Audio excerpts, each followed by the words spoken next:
Good morning, everyone. So, today will be the last discussion on glaucoma. So, the last topic in glaucoma will be the management of glaucoma. Before knowing that, we need to have some idea about the pathophysiological considerations. So, first main thing is the ciliary body. So, ciliary body contains a smooth part called the pars plana and the ciliated part, that is the pars plicata, which contains about 60 to 80 ciliary processes. So these ciliary processes are lined by non-pigmented epithelial cells which contain the beta receptors that which is involved in aqueous formation. So that's why knowing about the ciliary body is important, because it is involved in the aqueous formation. Then the second most important thing is the angle of the anterior chamber, which contains five important structures. That is the root of the iris, ciliary body band, the scleral spur, the trabecular meshwork, and the Schwall base line, which is nothing but the prominent end of the decimate membrane of the cornea, as you can see in this figure. Then the aqueous outflow systems, that is for the drainage of the aqueous. So 90% is through the trabecular outflow system. Through the trabecular meshwork, the aqueous will go to the Schlemm's canal, then to the aqueous veins, and finally drains into the episcleral veins. Then we have the uveoscleral outflow, which is the remaining 10%. So through the ciliary body, it will go into the suprachoroidal circulation, then the veins of the ciliary body, veins of the choroid, and finally it again drains into the episcleral veins. So knowing this is very important to understand the mechanism of action of different drugs. So as you know, this is already discussed. I'm just revising it. So before starting the treatment for glaucoma, we need to baseline, evaluate, and grade the severity of glaucoma. So the aim of the treatment is to lower the intraocular pressure to such a level that further visual loss does not occur. So what all baseline data will we collect? We'll do visual acuity testing, slit lamp examination, tonometry, then measurement of the central corneal thickness. We'll evaluate the optic disc, gonioscopy to evaluate the anterior chamber, angle of the anterior chamber. Then we'll do visual field charting. So based on that, we'll grade the glaucoma into mild, moderate, severe. This grading system is given by the American Academy of Ophthalmology. So mild will be characteristic optic disc changes which are consistent with glaucoma but with normal visual field. Moderate, visual field abnormalities in one hemifield and not within 5 degrees of fixation. Severe, visual field abnormalities in both hemifield and within 5 degrees of fixation. So we'll start with the medical therapy for glaucoma. So the most important thing in glaucoma is the anti-glaucoma drugs.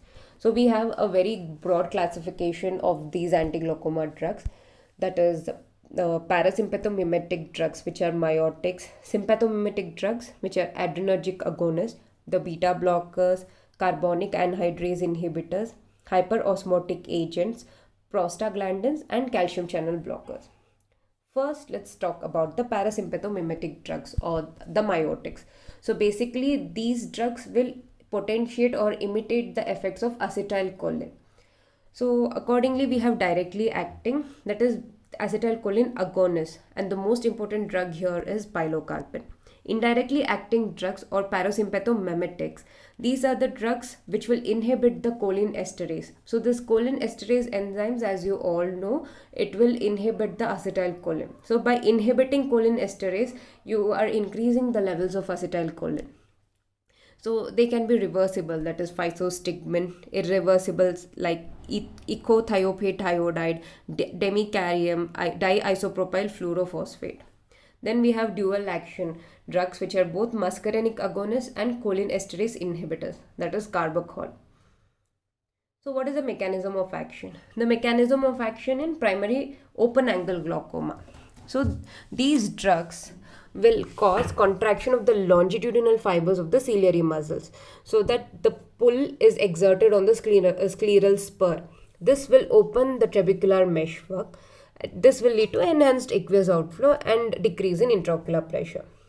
Mechanism in case of primary angle closure glaucoma. So you all know there will be muscarinic receptors on the sphincter pupillae muscle of the iris. So these drugs will act on that. It will cause the mechanical contraction of the pupil. leading to meiosis, so that the iris will move away from the trabecular meshwork, leading to angle opening. So this will again reduce the intraocular pressure. So coming to the side effects, we can broadly classify them into systemic side effects and local side effects. Systemic side effects can be mainly due to parasympathetic activity, like there can be bradycardia, increased sweating, diarrhea, excessive salivation, and anxiety. And local side effects, it can be due to meiosis leading to reduced visual acuity, impaired night vision, generalized contraction of the visual field. There can be spasm of accommodation, which can lead to myopia and frontal headache. There can be retinal detachment, lenticular opacities, iris cyst formation, mild iritis, lacrimation, and follicular conjunctivitis. So where all do you use these drugs? So it can be used in primary open angle glaucoma, acute angle closure glaucoma, chronic synovial angle closure glaucoma. So these drugs are contraindicated in inflammatory glaucoma, malignant glaucoma, and in case of any known allergy to these drugs. So the next group of drugs will be sympathomimetic drugs. So they're also known as adrenergic agonists because they act by stimulation of alpha, beta, or both the receptors. So again, these can be classified into non-selective and selective. So these non-selective drugs, they can act on alpha, beta, or both the receptors. So in that, the most important drug is epinephrine, which is used in primary open angle glaucoma and secondary glaucomas. Then we have the dipivefrin. It is a prodrug. It is similar to epinephrine, but it's a prodrug. So it is more lipophilic. So there will be increased corneal penetration of this drug by 17 times. So less dosage will be required if we use dipivefrin. Then we have the selective drugs, that is selective alpha adrenergic agonist and selective beta adrenergic agonist. So in selective alpha adrenergic agonist, we have clonidine, which is a centrally acting systemic antihypertensive agent. Then we have the brimonidine and apraclonidine. So both are similar in the mechanism of action. Then we have beta adrenergic agonist, which is isoproterenol. So what is the mechanism of action of these drugs? They will increase the aqueous outflow by both alpha and beta receptor stimulation. And they also cause decreased production by stimulation of alpha receptors in the ciliary body. So what will be the side effects of these drugs? Systemic side effect can again be due to sympathomimetic activity like hypertension, tachycardia, headache, palpitations, tremors, nervousness, and anxiety. Local side effects can be burning sensation, reactive hyperemia of the conjunctiva, conjunctival pigmentation, allergic blepharoconjunctivitis, mydriasis, cystoid macular edema in case of aphakia. Next, coming to the next group of drugs, that is beta blockers. These are the most commonly and popularly used drugs. Again, beta blockers can be non-selective and selective beta 1 blockers. So non-selective, they block both beta 1 and beta 2 receptors. So beta 1 receptors are mostly cardiac receptors, whereas beta 2 receptors are seen in smooth muscles and pulmonary tissue. So non-selective beta blockers mainly include timolol and levobunolol. Timolol is most commonly used. And then selective beta 1 blockers can be betoxolol and cartiolol. So what will be the mechanism of action of these drugs? So these drugs, mainly timolol and levobunolol, they lower the intraocular pressure by blockade of the beta receptors in the ciliary processes, which will lead to decreased aqueous production. So where all can you use these drugs? So we can use them in developmental glaucomas, primary and secondary narrow as well as open angle glaucoma. And most important thing is these are the first choice drugs in primary open angle glaucoma and all the secondary glaucomas. But there are certain contraindications. It has to be very cautiously used in bronchial asthma, emphysema, COPD, heart blocks, congestive heart failure, and any drug allergies. It is the same with any beta blockers. Next, coming to the side effects. So the local side effects can be burning sensation, conjunctival hyperemia, superficial punctate keratopathy, corneal anesthesia. Systemic side effects, again, it is due to the beta blockade activity. So mainly cardiovascular side effects will be bradycardia, arrhythmia, heart failure, syncope. Respiratory side effects can be bronchospasm, airway obstruction. It can lead to CNS depression, can lead to anxiety, confusion, drowsiness, and other minor side effects like nausea, diarrhea, decreased libido, skin rashes, alopecia, and exaggeration of myasthenia gravis. Next, coming to next group of drugs, that is carbonic anhydrase inhibitors. So these are the most potent and the most commonly used systemic anti-glaucoma drugs. So they can be used topically as well as systemically. Topically used drugs can be dorzolamide and brinzolamide. Systemically used drug is acetazolamide. So what is the mechanism of action of these drugs? So as the name suggests, it is carbonic anhydrase inhibitors. So it will inhibit this enzyme, carbonic anhydrase. So this carbonic anhydrase is actually involved in the formation of aqueous humor. So once it is inhibited, there is decreased aqueous humor formation, which will lead to reduced intraocular pressure. So what will be the indications of this drug, this group of drugs? So orally, it can be used as an additive therapy for short term in the management of all type of glaucomas. Long term, it can be used in patients with high risk of visual loss where all the treatments have failed. And topically, it is used as the second line of drug and also as an adjunct therapy. So coming to the side effects, so they can cause paresthesia, increased urinary frequency, serum electrolyte imbalance, like they can cause bicarbonate depletion, and they can cause serum sodium and chloride depletion. Then gastrointestinal symptoms like vague abdominal discomfort, gastric irritation, nausea, some metallic taste, and diarrhea also. And sulfonamide related side effects, so it belongs to the sulfur group of drugs. So people who are allergic to the sulfur group of drugs, or people with renal calculi, blood dyscrasias, Stevens-Johnson syndrome. So in all these conditions, it should be carefully used. And also this sulfur group of drugs are teratogenic drugs, so it should be cautiously used in pregnancy.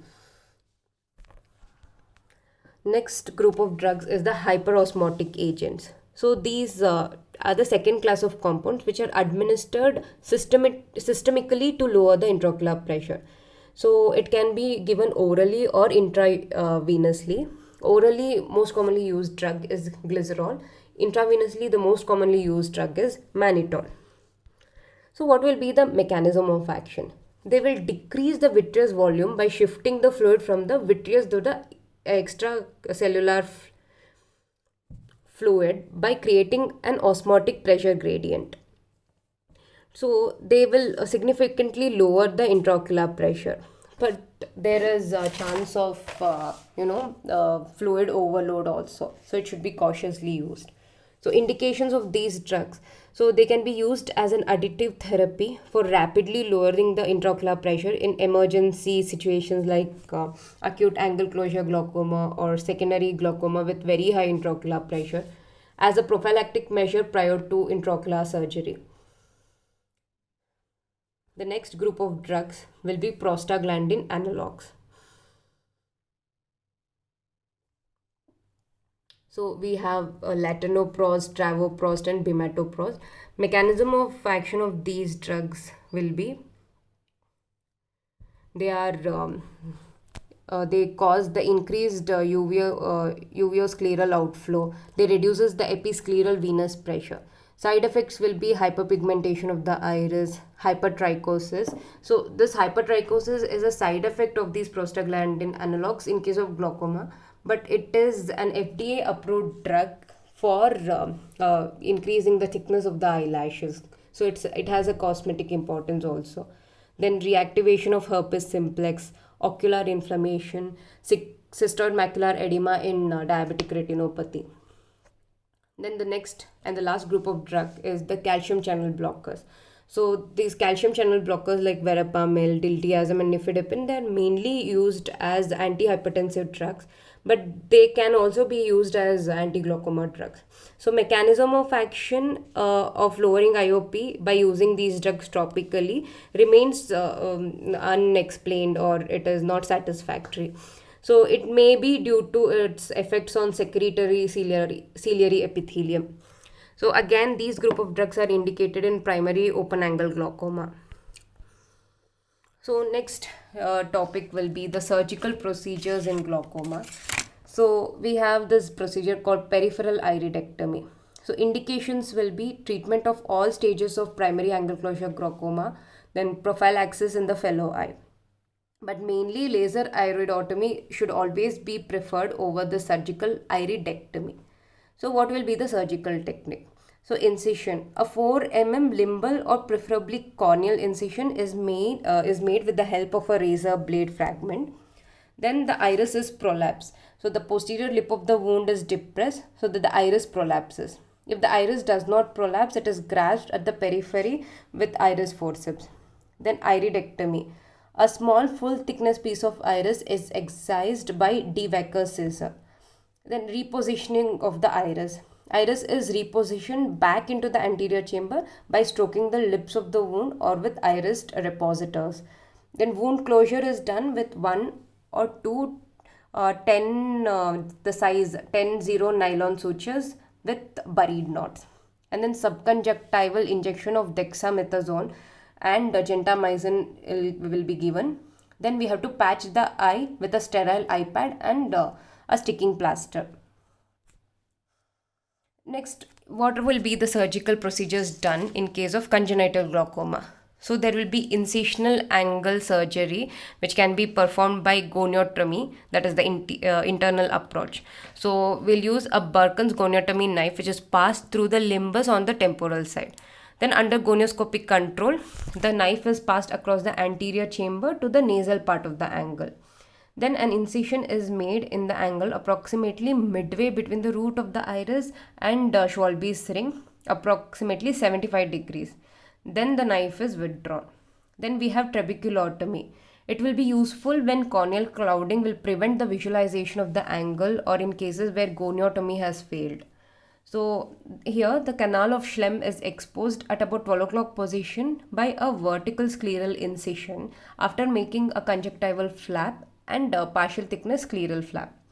So the lower prong of the Harm's trabeculotome is passed along the Schlemm's canal on one side and upper prong is used as a guide.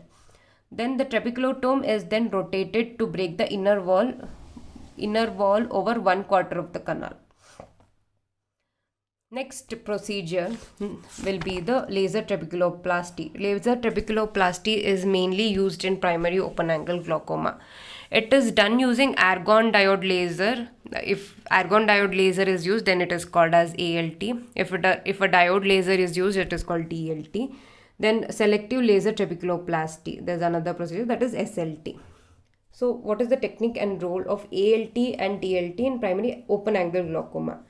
It has an additive effect to medical therapy. So basically it will produce collagen shrinkage in the inner aspect of the trabecular meshwork, and it will open the trabecular spaces leading to increased outflow.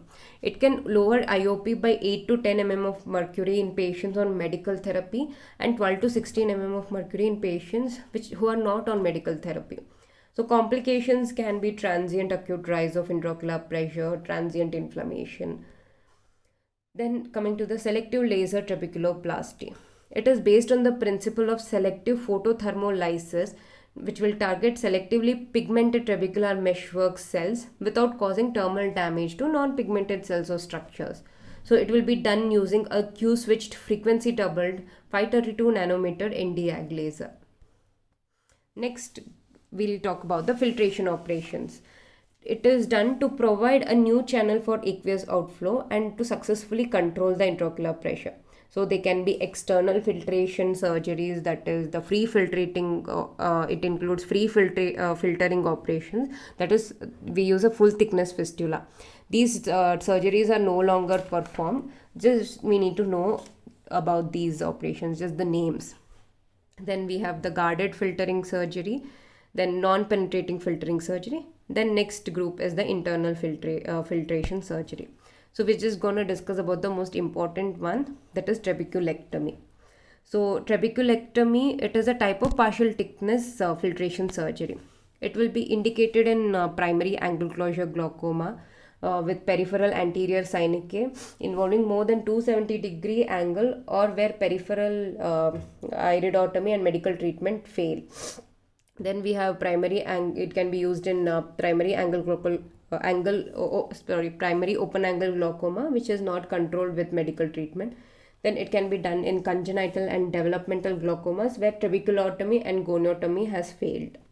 Then secondary glaucomas where medical therapy is not effective. So what will be the mechanism? Here, a new channel, which is nothing but a fistula, is created around the margin of the scleral flap, through which aqueous will flow from anterior chamber into the subconjunctival space. So if the tissue is dissected posterior to the scleral spur, a cyclodialysis may be produced, leading to increased uveoscleral outflow. So what is the surgical techniques? So initial steps of anesthesia, then cleansing, draping and exposure of the eyeball and fixation with superior rectus suture are made. Then we make a conjunctival flap, that is a fornix based or timbal based conjunctival flap is a fornix based or limbal based conjunctival flap is fashioned and the underlying sclera is exposed. Then the Tenon's capsule is cleared away using a Tukes knife and hemostasis is achieved with cautery. Then a scleral flap, that is a partial thickness limbal based scleral flap of 5 into 5 mm size is reflected down towards the cornea. Then we'll do excision of the trabecular tissue, that is a narrow strip of exposed deeper sclera near the cornea containing the canal of Schlemm and trabecular meshwork is excised. Then we'll do the peripheral iridectomy at 12 o'clock position with De Wecker's scissor. Then closure of the scleral flap is replaced with a 10-0 nylon suture. Then the conjunctival flap is repositioned and sutured with 2 interrupted sutures or continuous sutures. Then subconjunctival injections of dexamethasone or gentamicin are given. Then patching is done with a sterile iPad or sticking plaster or a bandage. So what will be the complications? So we can see post-operative shallow anterior chamber, hyphema, iritis, cataract and endophthalmitis. Next, coming to glaucoma drainage devices. So these are plastic devices which allow aqueous outflow by creating a communication between the anterior chamber and the subtenon space. So any operation using these glaucoma valve implant is called as Seaton's operation. So these glaucoma drainage devices are also called as glaucoma valve implant. So commonly used devices are Krupin, Denver and Ahmed glaucoma valve. So where all do we use these glaucoma drainage devices? So it can be used in neovascular glaucoma, glaucoma with aniridia, intractable cases of primary and secondary glaucoma, and there is something called as express glaucoma implant. So it is a small stainless steel device which is now implanted under partial thickness scleral flap as a modification of trabeculectomy. It provides a more favorable safety and a post-operative recovery profile than standard trabeculectomy. Next, we have another group of procedures called cyclodestructive procedures, wherein we lower the intraocular pressure by destroying the part of the secretory ciliary epithelium, thereby reducing the aqueous secretion. So it can be used in case of absolute glaucomas. So the currently used cyclodestructive procedures are cyclocryotherapy, Nd:YAG laser cyclodestruction and diode laser cyclophotocoagulation. So here again the same technique of anesthesia. We use topical and peribulbar block anesthesia, then lid separation with the eye speculum, then cryo application. That is, cryo is applied with a retinal probe placed 3 mm from the limbus. A freezing at 80 degrees Celsius for 1 minute is done in an area of 180 degrees of the globe. If this is ineffective, the procedure can be repeated in the same area after 3 weeks. If it is still ineffective, then remaining 180 degrees should be treated. So, what is the mechanism of this procedure? It will lower the intraocular pressure due to the destruction of the secretory ciliary epithelium, so that the cells are destroyed by the intracellular freezing. So, this comes to the end of glaucoma. So, glaucoma, we are done with glaucoma. So, thank you.